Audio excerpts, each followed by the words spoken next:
Hola, ¿qué tal? ¿Cómo le va? ¿Cómo andan? El tema de hoy es la reserva moral que debemos buscar en un país que está colmado de corrupción. La corrupción es estructural, está en todos lados, está en el gobierno, está en la sociedad, está en los distintos sectores de la población, gran porcentaje de corrupción en el periodismo, fuerte corrupción en la actividad pública, gran porcentaje de corrupción en los empresarios. La corrupción está en la medicina, la corrupción está en los medicamentos, la corrupción está en la justicia. El problema de este país es indudablemente la corrupción. Y el país vive mal. El país vive además alterado.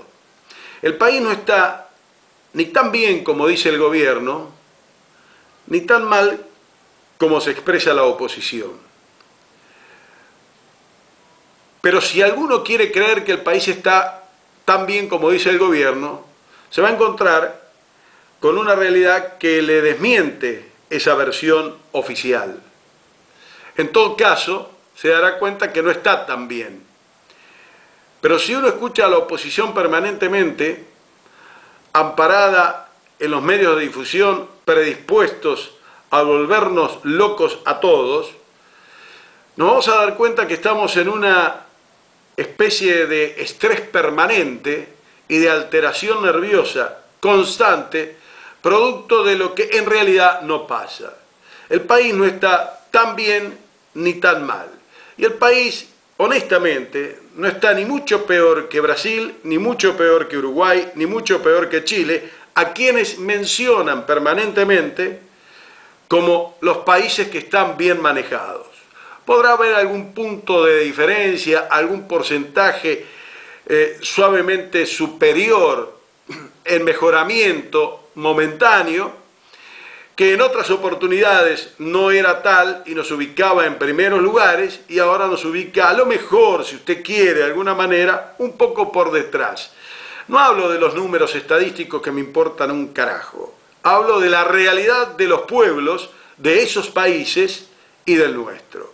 Y la realidad de los pueblos de Brasil, de Uruguay, de Chile y de Argentina es más o menos parecida en todas sus estructuras. Los más ricos cada vez más ricos, los más pobres cada vez más pobres. Quizá en Brasil,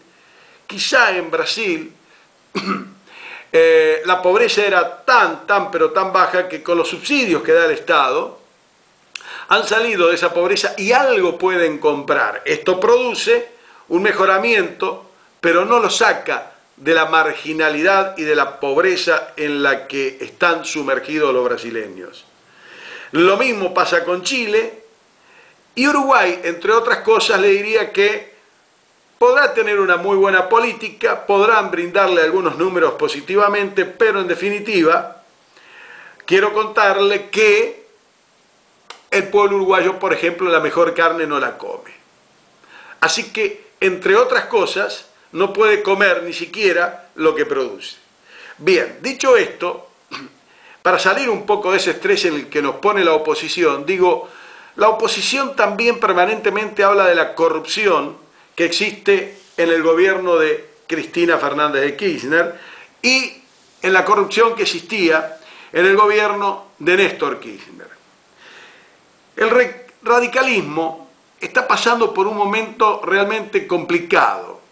Desde el punto de vista del rebote en la popularidad, un poco mejor, había casi desaparecido, y ese rebote le está permitiendo tener un poco más de injerencia en la opinión pública, pero me da la sensación que no importan los cómo o el medio en que se pueda lograr determinado fin.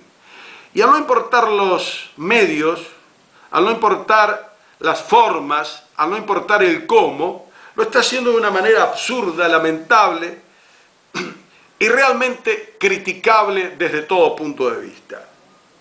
No se puede hablar de los sobreprecios y de los grandes negocios de debido.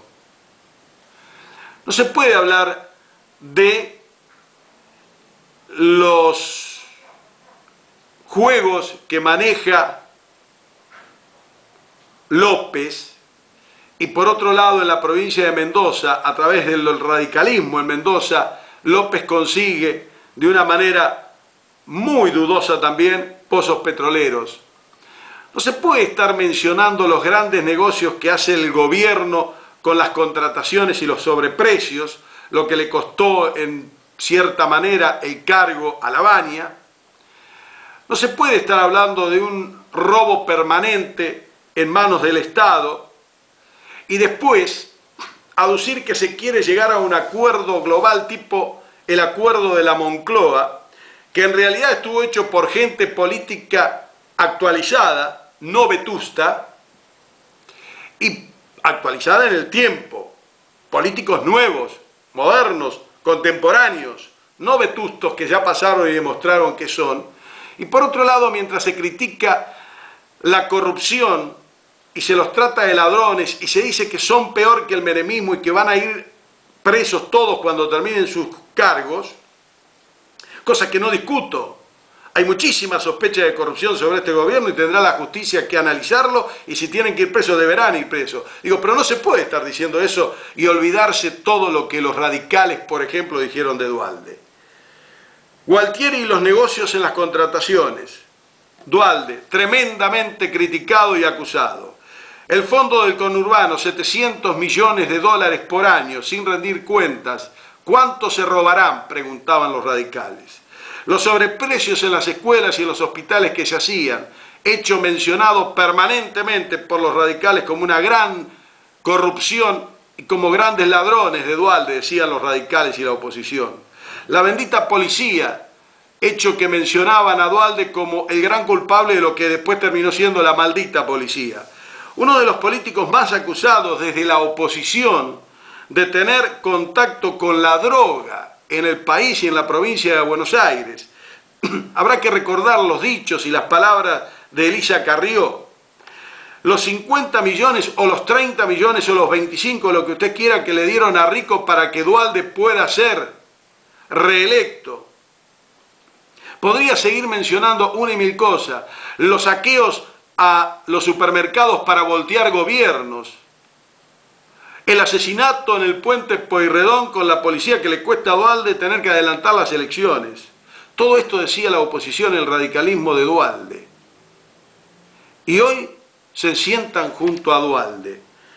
Mientras Duhalde, al lado de Ricardo Alfonsín, le dice al periodismo en una conferencia de prensa que no sabe si va a volver a ser candidato a presidente en el 2011, mientras Ricardo Alfonsín lo miraba.